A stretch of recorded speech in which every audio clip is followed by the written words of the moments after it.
Hello friends, आज का अपना टॉपिक है development of pituitary gland. Exam point of view से ये टॉपिक अपने आप में इम्पॉर्टेंट है। इससे पहले वीडियो में मैंने डिस्क्राइब किया structure of pituitary gland and relationship between pituitary gland and hypothalamus. तो आज का अपना टॉपिक हम लेते हैं डेवलपमेंट ऑफ पिट्यूटरी ग्लैंड। यहाँ पर ये डायग्राम है आप लोगों के समक्ष।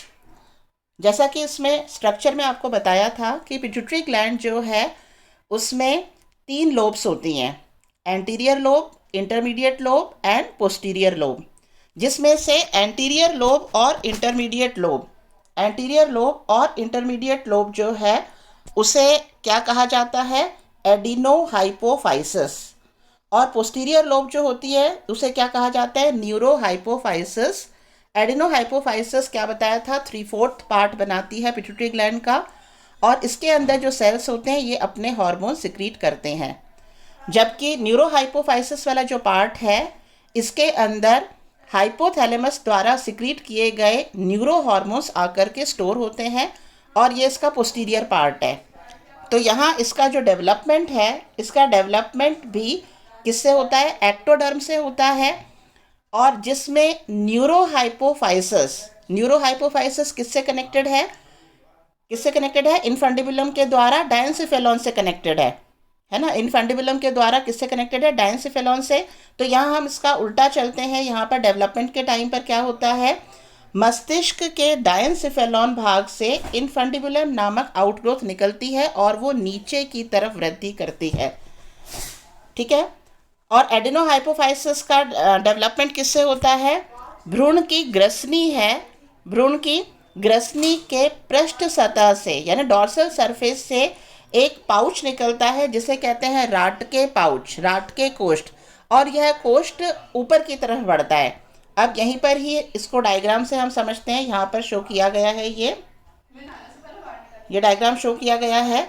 यहाँ देखो मैंने लिखा हुआ है डायंसिफेलॉन फोरहेड में पार्ट है इसका डायंसिफेलॉन, और इससे इनफंडिबुलम नामक स्टॉक निकलता है और यह नीचे की तरफ ग्रो कर रहा है। ये यहाँ पर्पल कलर में शो किया है और ये यहाँ इस तरह से डायग्राम में शो किया है, ठीक है। तो डायंसिफेलॉन से एक स्टॉक यानी इनफंडिबुलम निकलता है जो नीचे की तरफ ग्रोथ कर रहा है, और इससे बनेगा कौन सा हिस्सा पिट्यूटरी ग्लैंड का, न्यूरोहाइपोफाइसिस यानी पोस्टीरियर पार्ट।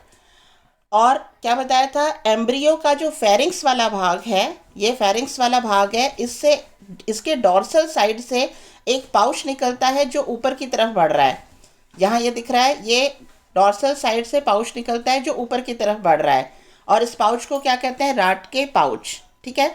तो इस राटके पाउच से बनता है एडिनोहाइपोफाइसिस वाला भाग। तो अब यहाँ जहाँ पर वो पॉइंट जहाँ पर ये इसका इनफंडिबुलम वाला भाग और राटके पाउच वाला भाग जहाँ पर मिलते हैं, ये संगम स्थल, तो यहाँ इससे डेवलपमेंट होता है पार्स इंटरमीडिएटा यानी बीच वाला भाग। तो इस तरह से हमने क्या बताया इसके अंदर कि न्यूरोहाइपोफाइसिस का डेवलपमेंट होता है इनफंडिबुलम के द्वारा। इनफंडिबुलम कहाँ से आ रही है, आउटग्रोथ जो नीचे की तरफ आएगी डायंसिफेलॉन से, ये वाला भाग। और एडिनोहाइपोफाइसिस का डेवलपमेंट किससे हो रहा है, एम्ब्रियो या भ्रूण का जो फेरिंक्स है उसकी डॉर्सल साइड से एक पाउच निकलता है जो ऊपर की तरफ बढ़ रहा है, जिसे कहते हैं राटके पाउच। ये राटके पाउच जो ऊपर की तरफ बढ़ रहा है, इससे बनता है एडिनोहाइपोफाइसिस। और इन दोनों का जो जॉइंट है जहाँ ये मिल रहे हैं, इससे बनेगा पार्स इंटरमीडिएटा, ठीक है। अब यहाँ आप देखो इस वाले डायग्राम में शो किया है पार्स नर्वोसा यानी पार्स नर्वोसा वाला भाग किससे बना है, ये इनफंडिबुलम की ग्रोथ से जो नीचे की तरफ आ रही है। और राटके पाउच का जो रिमेनिंग पार्ट है उससे बन जाता है पार्स डिस्टलिस, जो एडिनोहाइपोफाइसिस का सबसे बड़ा पार्ट होता है, जो गुलाबी कलर का होता है ना, जिसके अंदर सेल्स पाए जाते हैं, बेसोफिल, एसिडोफिल और क्रोमोफिल, वो वाला पार्ट। तो ये रिमेनिंग पार्ट जो है राटके पाउच के रिमेनिंग पार्ट से पास डिस्टलिस बन जाता है, और पास डिस्टलिस आपस में संयुक्त होकर के बना लेते हैं पार्स ट्यूबेरलिस जो कॉलर वाला पार्ट है, इनफंडिबुलम के बाहर कॉलर बनाता है और एडिनोहाइपोफाइसिस का पार्ट है। तो इस तरह से ये हो गया डेवलपमेंट ऑफ न्यूरोहाइपोफाइसिस का डायग्राम। अब हम इसकी थ्योरी में भी ले लेते हैं। इसमें सबसे पहले हमें बताना है कि इसका जो डेवलपमेंट हो रहा है वो हो रहा है एक्टोडर्म से। पिट्यूटरी ग्लैंड का डेवलपमेंट एक्टोडर्म से होता है। न्यूरोहाइपोफाइसिस भाग का निर्माण होता है मस्तिष्क के डायफ्रैगम भाग से, डायनसिफेलॉन भाग से, इनफंडिबुलम जो नीचे की तरफ ग्रोथ करता है उससे, और एडिनोहाइपोफाइसिस का डेवलपमेंट होता है भ्रूण के ग्रसनी के पृष्ठ भाग से विकसित राट के कोष्ठ जो ऊपर की तरफ डेवलप हो रहा है।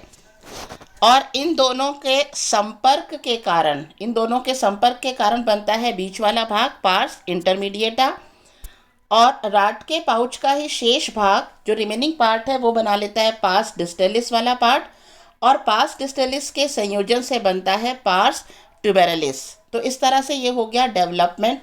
अब हम लेते हैं ब्लड सप्लाई। अब हम क्या लेते हैं? Blood supply. यहाँ मैंने ये जो डायग्राम बनाया है इसके साथ में नंबर डाले हुए हैं।